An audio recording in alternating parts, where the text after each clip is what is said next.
Do not tell me what I am to be, what I am to do, what I am to me. Do not tell me what I am to wear, what I am to cover, my skin or my hair. Do not tell me how much is too much. I am my keeper, I follow my heart. I am my story, my journey, my fight. I fuel my fire, I bring my light.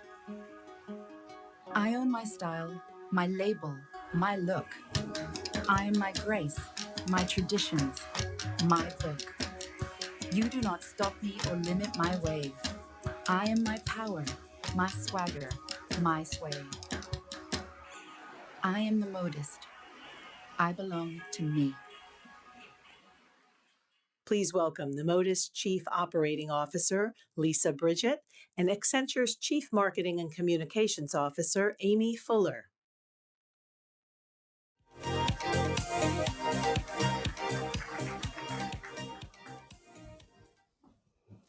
Welcome, Lisa. Hello. Hi, It is everyone. great to have you here. Thank First, I have to say that Lisa is a returnee to Accenture. I am.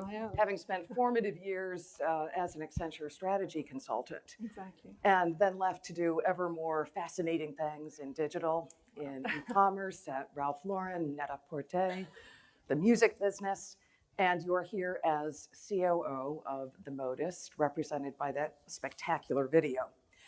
So, one other tidbit about the Modus before we jump in is that it is a company that was launched fortuitously on International Women's Day a year ago. Yay. So happy anniversary. Thank you. We're a year old today. Exactly. So Julie mentioned at the top of the session, and perhaps others of us have plugged our research that we are launching this week called Getting to Equal. And in that research, among the many analytics that took place was a 22,000 working men and women survey in 24 countries. And we asked a lot of questions about culture to understand what the driving factors were. And one of the questions was, again, fortuitously, have you ever been asked to change your personal appearance for the workplace? How you dress, your hair, tattoos, etc. And somewhat sadly, many people have been asked to change personal appearances for the workplace. But the good news is, for those companies that have not made that ask of conformity, that is one of the factors that drives equality. And so the discussion that we're having with Lisa, the perspective that Lisa represents, is incredibly relevant to the entire topic areas that we're covering today. And so I think we'll start with, tell us about The Modist. It's a very mission-driven company. What is its mission? Who are your clients? What do you mean to them? Great. Hi, it's a real privilege to be here. So thank you for inviting me, Ellen, and the team. The Modist is the brainchild of an exceptional woman, our founder and CEO, a woman named Guzlan Guinez, who was born in Algeria. So we're two Africans at the helm, and we're very excited about that. Born in Algeria, grew up in Lebanon and Beirut and Dubai, and had lived with the constraint of how she chose to dress her entire life. So she is Muslim. She doesn't wear hijab or a burqa, but she loves to dress in a way that's necessarily covered. And all of the women in her family, they range the spectrum of modesty between extremely modest or not worrying about it at all, but were constantly curating in the fashion world for pieces that worked for them. And so Gizlan spent 13 years in private equity, came upon this idea and realized that in all of the world of luxury fashion, there isn't a one-stop shop where you can cater for this sensibility of how one wants to dress. And prior to launching through the analytics, and I love analytics, we knew that this was a global phenomenon because one might think that it starts at the helm of someone who's religious, perhaps religious and Muslim, but actually it spans religiosity between Jewish, Hindu, Muslim, Christian. There is a sense that I want to dress elegantly, and I don't want to necessarily have to bear in order to evoke who I am, or to wear trousers to evoke who I am, or to be told to not wear hijab because this offends someone else's sensibility. In essence, it's just about choice. So when we look at our consumer segment now, and we knew our number one market is UAE, the second is America, very few Muslim customers at this stage because we're only a year old. Third is the UK, fourth is Saudi Arabia, fifth is Canada. And we speak to businesswomen who want something that's different as opposed to a navy suit. We speak to curvier women who love high fashion but have really battled in the fashion industry has completely ignored their voice. We speak to old women who may be concerned about how they want to cover but still very elegantly. And fashionistas love us because we come with a super layered look. So that's the spectrum of customers that we're speaking to. So what is most amazing is you just described a huge market Yeah. that didn't have Guys. this, which is amazing, and you do wonderful. Now I've spent a lot of time checking out all of your things and your wonderful editorial approach Thank you. on your site. And I am imagining that you have gotten just so much feedback from your clients. Can you talk a little bit about what it has meant, the availability of what you are providing beyond the simple buying of clothes? What has it meant to your client base? What have you heard? Well, first of all, it's an interesting one because the fashion industry have just embraced it. And partly that's because there's a freshness in the concept. And everyone says, but how come no one thought of it? Because it just seems so obvious. I mean, if you can go one place where you can cover all, why isn't there one beautiful assortment and curation where you can be completely covered or covered for whatever you mean? Not everything on our site really tucks you from head to toe, but we show through a styling and an assortment how you can look elegant if you choose to. And I use the word choose because essentially what this is about choice. It's a platform for women to choose to be who they want to be without having to consider what others might think. And it hadn't been provided to the consumer segment before. And you mentioned this point about it being a massive consumer audience. I mean, isn't that the amazing thing that there's so many parts of the woman's psychology in a female life that are global mass businesses that just haven't been addressed? In the previous discussion, we were talking about lady products. The amount of investment that's gone into tangible issues that face women is fundamentally underrepresented everywhere. Whether you're talking about medical issues, you're talking about fashion, it's just hasn't been something that has come to the fore. And now we have a voice and now we have platforms in order to enable thinking more about this. It's terrific. One of the things that I think is most intriguing about your business model is it wasn't a matter of finding modest designers, as much as a matter of finding from designers who are among the very, very best in the world, modest items from their collections and putting it together and helping with styling. So I am guessing, but want to hear more, how have you affected the fashion ecosystem and the designer community by your mere existence and how you're approaching their collections? Yeah. So we started out 2 years ago speaking to all of the designers, and we currently have 150 luxury brands on site. And to be honest with you, they were blown away. Partly, again, this is the freshness of the concept. The second part is because the genesis of the idea did come out of Dubai, and it's such a lucrative segment for the fashion industry, but they hadn't known how to market and how to cater for these women. And partly that's a little bit about globality and internationalization. I've been in global marketing roles for the majority of my career, primarily Western. And as I've gone into Dubai and understood the region, you just understand that, you can understand it at a theoretical level, but you have to be on the ground to see the real challenges of a person's fashion problem. But you can bring that straight back into America, because I think when we think about having to buy into fashion and whether sizes have been available or décolletage have been covered or the length of your dress has been thought of, how difficult is it to find an evening wear dress that can cater for all of those things, and then you have to go and get it adjusted or figured out. So the designers were just blown away. We launched with 75 designers, and one of the interesting things is that we're buying at the same showrooms in the fashion markets as all of the other luxury competitors, but we're actually buying at that showroom into 20% of the assortment, because the other large multiple brands are buying across the spectrum, often in a very small size range, or for a woman who's a size 2 or a size 0 American with tiny hips, and it just doesn't work. So we're following an assortment of fashion that really works differently, and therefore when we look at the current product overlap on around 20% of product compared to our competitor space, and so it really is a unique proposition. And then beyond that, the designers are customizing for us. So about 20% of our product on site has an additional hem, or we're thinking about opacity. We are adjusting necklines in order to bring something that's very unique and very special to our client base. Terrific. Let's switch gears to to home life. Home life as it relates to work life. You have 3 sons. I do. They are young. You joined a startup a year ago. It's probably still feeling like a startup. Yes, it does. What drew you to it? Was that a hard decision to make? And what went into the I must do this decision? You know, I was fortunate enough upon leaving my ex role to have a number of roles available. That's probably because I specialized in digital. And when you put luxury fashion and digital together, there are a lot of opportunities at play. But actually, my male mentor at my previous job, our ex-CEO, said to me, Lisa, isn't it incredible to go and create from scratch?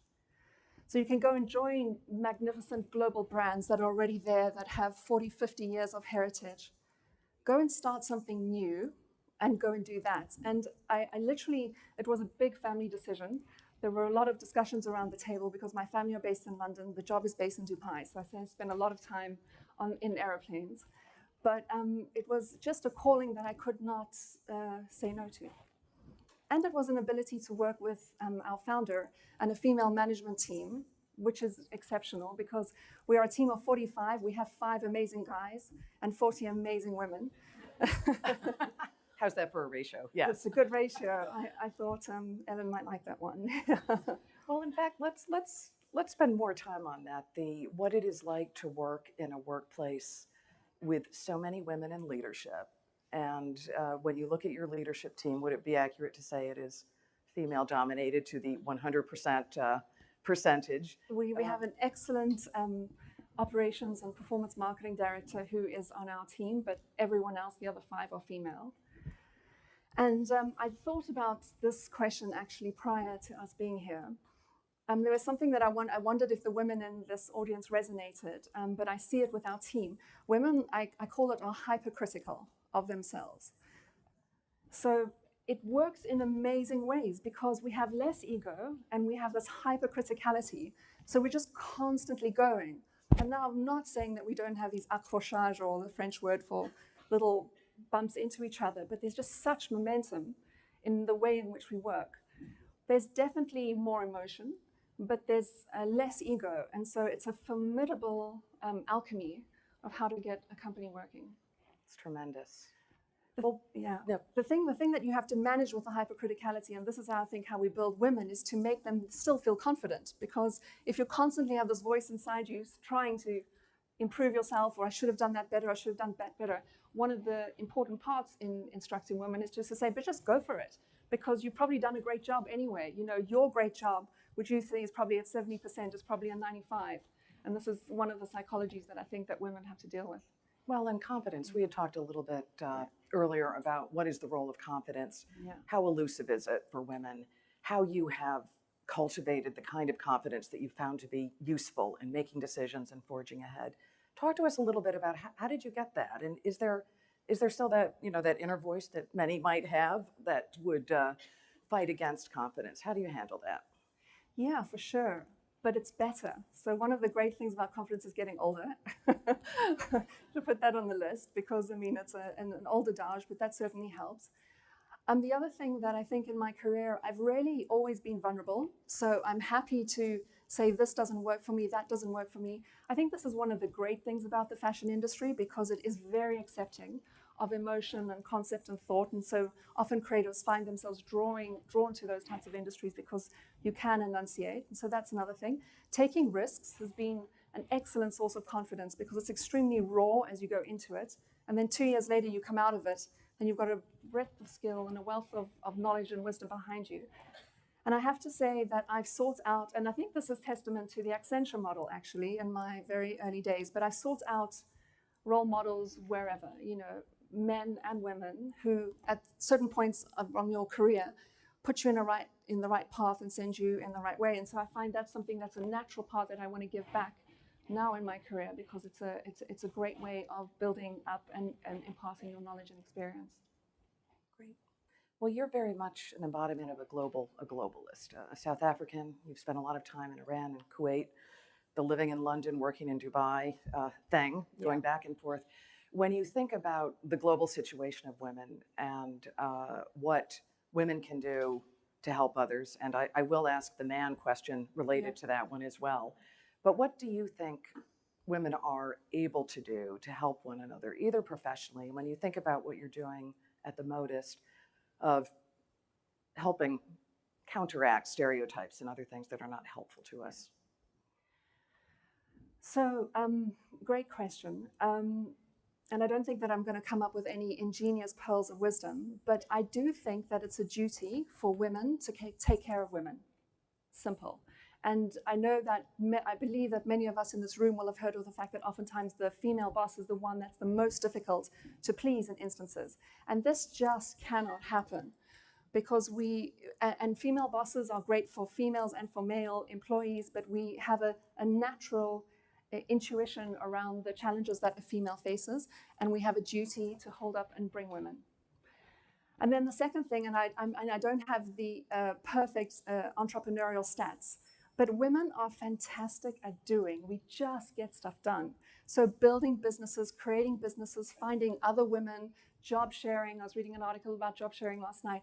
It's an enormous strength that we have, and it's something that I would encourage young women to do. I think if I have one regret in my career is that why didn't you start earlier on doing your own thing? Because I lacked the confidence at 28 or 30 to say, go Lisa, just go do it. And I felt like I had to get the approbation and on the CV, do this, do that, get that. And women are just fantastic. The word is alacrity. They're able to multitask, think about analytics, think about emotion, think about HR, think about husbands, think about wives, think about partners, just do it all. So I think that's a very important message that we should instill in women and support ground up, roots up, grassroots. And then to ask it from, what about the men? What should they be doing? So, you know what? Today on my social media, I woke up and we have one fantastic gentleman in the office who gets a bit frustrated about the whole feminism thing. And I mean, of course, the Modist is literally, we are a female missionary. And so there's a lot of joshing that happens in the office, and it's funny. And so I made a specific mention for this gentleman about men, because I do believe that I've surrounded myself with amazing men in my life. I've chosen, men are amazing holders and support networks for women. And actually, we are one. We're a joint group of humans. I think that topic came up earlier today. We're 50-50 from the population in the world, and one doesn't exist well without the other. And so then if you identify as a male or a female, as not, or you're gender fluid, I just believe that it should just be something that is not part of the conversation. Sometimes there are differences, should just be equal. And it's an interesting one. I'm sorry, I'm struggling for words now because I'm trying to think of exactly the precise thing to say. I have 3 sons, and that's been very instrumental in me in understanding how men work, because I think I was a very girly girl growing up, and I had females all around me. They're a very strong male figure. And I think very importantly about giving them a role model for women and how women manage themselves in society, how we go forth, how they should be respectful of women, and how they should feel empowered by having strong women around them and not threatened by it. So I don't know if I answered your question properly. It sounds like this is a conversation you've had with your sons. Yes. Possibly not the 2-year-old, but maybe. But 2 of your 2 older sons. Yeah. They're probably getting a lot from that experience. I speak as, I had a sister, grew up with a sister. I have 2 sons in their early 20s, and one of them actually said to me at one point, you know, you're my feminist credential, the sheer fact of your existence. So I'm sure you are serving as the feminist credential and an example as well. Is this something you actually ever talk about overtly with them? So I read an amazing article, I think it was out of Harvard research, speaking about the fact that girls who have mothers that are working are significantly more likely to go and have a successful career. I can't remember what the stat is, but it's not in the speaking, it's in the role modeling and the doing. And so I've got something that's not the nicest thing to say, but I'll say it because it's always good when we shake up the audience. My little son, my 9-year-old, was at a party two weekends ago. And he goes to an all-boys school, and there are a bunch of boys. And some little boy, I don't actually know who it was, said, and forgive me for this, Africans are not very good at running businesses. So apparently there was a huge furore at the party, and all the boys went against this little guy that was obviously repeating something he should never have said. And my son stood up and he said, "That's not true. My mom's an African and she's running the business," you know. So I love the fact that for him it was all in the role modeling. It's the fact that I love them. I'm on FaceTime and WhatsApp and Skype the entire time when I'm not with them. They see us a loving, busy, driven family, and I'm giving him that role model. Now, my sister is an amazing woman who lives in Cape Town and stays at home and brings up her children. There isn't one norm. I think that's what I love about the conversation that's real in life today and wasn't 20 years ago. There isn't one fundamental norm. And we're very privileged to be in a society now when we can speak and it's okay to say there isn't a norm. There are still many societies that are not privy to the Bay Area where it's not the norm. And I think when you travel to the Middle East and you travel to third world countries, you can see that there is a marked disparity from our reality today versus what is happening elsewhere, and we need to be cognizant of that. Terrific. That's which very digital well said. helps. It does. Yeah. Now, do we have time for a question or two? I'm looking at our timekeepers. And I don't know. Yes, okay. We declare that we have time for a question or two. Thank you, John. So let us have a question or two from the audience. And we see at the... Hi, so you talked about your idea being obvious, and I would say there's nothing so powerful as an idea whose time has come. So for those folks on the cusp that are listening to new voices, new global voices, how do you encourage them to take that step versus listening to the traditional, this is the way we've always done it, or you can't do that? How would you encourage somebody to step into that space? Yeah. I just love social media. I love it. And I think many people have issues about what does it mean to have everything open always and open for critique. Social media basically creates a message and exponentially does what we were used to able to do if you had one-on-one contact. And really it is through social media, not necessarily macro influences, but through micro influences. And those influences span the gamut between people that have a real authentic need to create an opinion, or people who are displaying an image, but thereby still communicates. I mean, in today's day and age, there are so many forums that allow one to be part of those new bubbles. And I also would recommend not staying in the bubble. I think all of us fall prey to that sometimes because you're with your circle where you live, or your circle with the people that you work, or your university, or your school, or your family, and you're not privy to many messages that come out. I make it and possibly this is just because I'm not that interesting or special because there are many citizens of the world, but I watch and read media across the world. And it's fascinating how you can see different messages being portrayed if you read the South China Morning Post, or you read Le Monde in English, or you read Fox News. That's a bad example, but... So I really encourage the use of social media. One other interesting thing about social media, and I was noticing this audience, in the Middle East, I mean, people everywhere have two phones, and this entire room would have just had people constantly with their phones up. And so the usage of messaging, I find in countries that don't have such bastions of communications necessarily available, is very high. And we just need to go and use them, you know, and connect with like-minded people. Great. And we will let that be the last word. Lisa, it's been a pleasure. No, thank you. so You've much. traveled a very long way. Thank you so much. Terrific. Very nice.